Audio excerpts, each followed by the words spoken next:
गोहाना शहर में ज्ञान गंगा डिफेंस एकेडमी का उद्घाटन करने पहुंचे परम वशिष्ठ सेवा मेडल, अति वशिष्ठ सेवा मेडल, पूर्व director general armoured, lieutenant general retired BK Chopra. Lieutenant general BK Chopra ने फीता काटकर ज्ञान गंगा एकेडमी की शुरुआत की। वह दीप प्रज्वलित करने के उपरांत जनरल बीके चोपड़ा ने मीडिया से बात करते हुए कहा कि चूंकि शिक्षा देने का काम सरकार का होना चाहिए, लेकिन कई बार गुणवत्तापरक शिक्षा के लिए कोचिंग संस्थान काफी अच्छे साबित होते हैं। इस कड़ी में यह संस्थान जिसके साथ डिफेंस का नाम जुड़ा हुआ है, इसे खोलना काफी साहसिक कदम है, जिसे युवाओं में बेहतर शिक्षा, देश के प्रति समर्पण की भावना जगेगी, साथ ही क्षेत्र के युवाओं में प्रेरणा देने वाला साबित हो सकता है। इसलिए क्षेत्र के लोगों को इसका फायदा उठाना चाहिए। इस दौरान उन्होंने चाइना के साथ हुए सैनिक गतिरोध और सैन्य कार्रवाइयों पर हुई राजनीतिक टिप्पणियों पर भी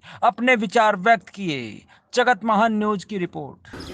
देखिए, ऐसा है कि शिक्षा का महत्व को बताने की ज़रूरत नहीं है। हम सबको पता है कि शिक्षा जो है प्रोबेबली एक सबसे महत्वपूर्ण हिस्सा है किसी भी इंसान के जीवन का, और ये हम सब की कोशिश रहती है, सब जिसको बोलते हैं संस्थाओं की कोशिश रहती है, पूरे क्या कहते हैं सरकारी संस्थानों की कोशिश रहती है, और चाहे वो सेंटर हो चाहे वो स्टेट हो, ये एक स्टेट सब्जेक्ट है और ये जिम्मेवारी है स्टेट की कि उनके स्टेट में और कंट्री में केंद्रीय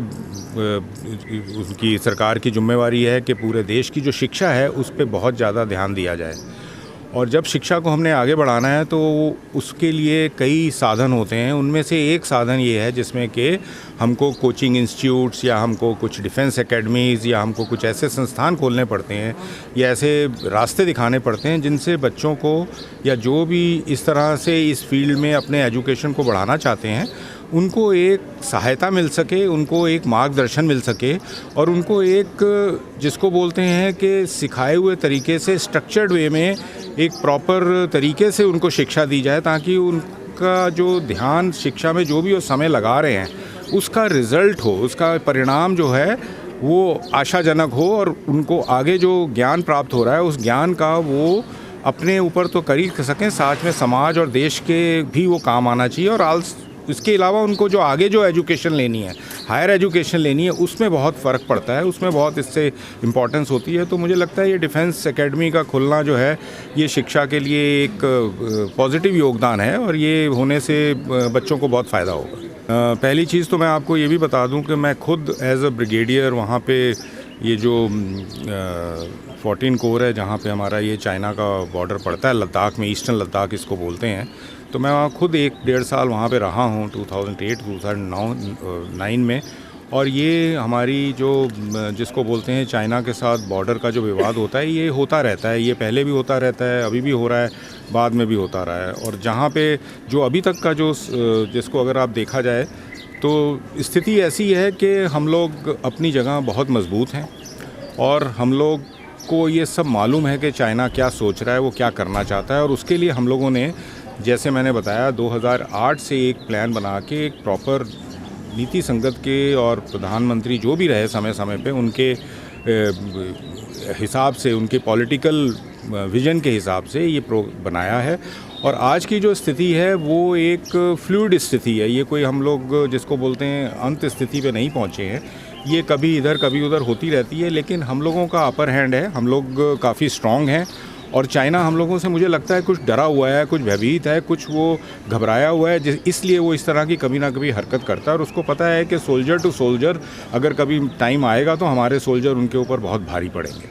देखिए, पॉलिटिक्स एक अलग गेम है, एक अलग उनकी लड़ाई है। पॉलिटिशियंस जो पावर में होते हैं और जो पावर के बाहर होते हैं वो अपने तरीके से सोचते हैं, उनको अपना माइलेज लेना होता है, उनको अपनी इम्पोर्टेंस दिखानी होती है। लेकिन एक चीज़ हमने देखी है, मेरी 40 साल फ़ौज में नौकरी रही है और कई गवर्नमेंट आई हैं, कई प्राइम मिनिस्टर आए हैं, अलग अलग पॉलिटिकल पार्टी के आए हैं, पर इतना पक्का है कि जो भी उस समय प्राइम मिनिस्टर होता है देश का, वो हमेशा देश हित में और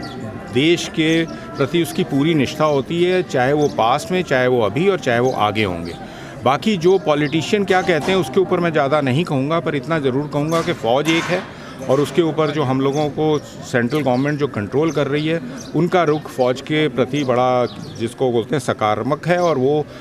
फ़ौज के हिसाब से ही चलती है वो फ़ौज की बातें। और जो लोगों को डाउट आते हैं, वो डाउट जो जहाँ तक क्लियर कर सकते हैं वो हम लोग क्लियर कर देते हैं, और जहाँ पे उसके बाद भी उनको शंका रहती है तो उसका कोई ख़ास कुछ कर नहीं सकते। वो उनकी अपनी सोच है, उसके बारे में मैं कुछ ज़्यादा नहीं बोल सकता। मैं तो ये बहुत महत्वपूर्ण सवाल है, क्योंकि हमारे जो युवा हैं वो हमारा भविष्य हैं, कल का भविष्य हैं, और जो रास्ता वो आज चुनेंगे उसके हिसाब से हमारा देश की दिशा डिसाइड होगा, उसका निर्णय होगा। तो उस हिसाब से मुझे लगता है कि युवा को चाहे जो मर्जी करें, चाहे अपना समय जिस तरीके से करें, पर 2-3 चीज़ों पे उनको ज़रूर ध्यान देना चाहिए कि उनका जो जिसको बोलते हैं कि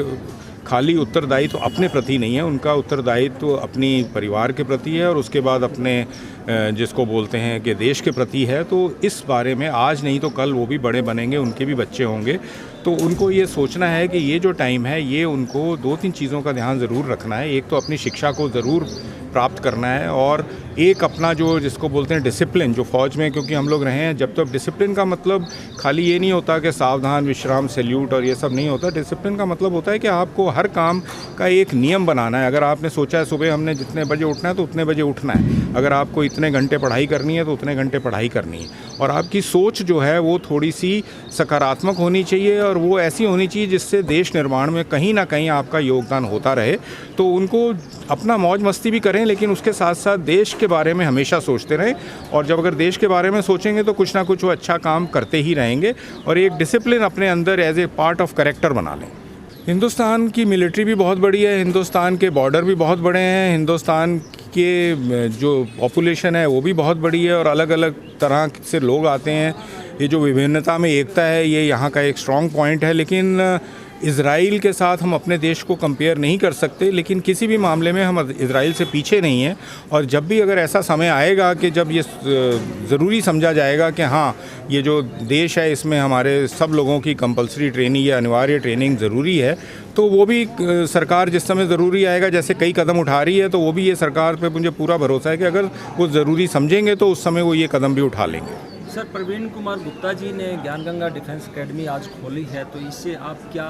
समझते हैं कि युवाओं में, बच्चों में किस तरह का एक माहौल पैदा हो? देखिए, मुझे पता चला, मुझे मेजर राम कुमार साहब ने बताया कि प्रवीण कुमार गुप्ता यहाँ पे गोहाना में एक डिफेंस एकेडमी खोल रहे हैं। तो पहले मुझे बहुत अच्छा लगा कि नाम ही डिफेंस एकेडमी रखा है, तो नाम ही काफ़ी प्रेरणा का स्रोत है, तो उससे काफ़ी अच्छा लगेगा। लोग सुन के ही कि भाई इसका जो है वो डिफेंस से कुछ ना कुछ ताल्लुक़ ज़रूर होगा, और डिफेंस से रिलेटेड जो एजुकेशन है या कोचिंग है या जो और भी जो आगे कुछ गाइडेंस वगैरह देनी है, वो शायद ये लोग इन्होंने दिमाग में रखा होगा। तो इनके एम्स एंड ऑब्जेक्टिव्स क्या हैं, उद्देश्य क्या है, इन्होंने क्या इनका आगे का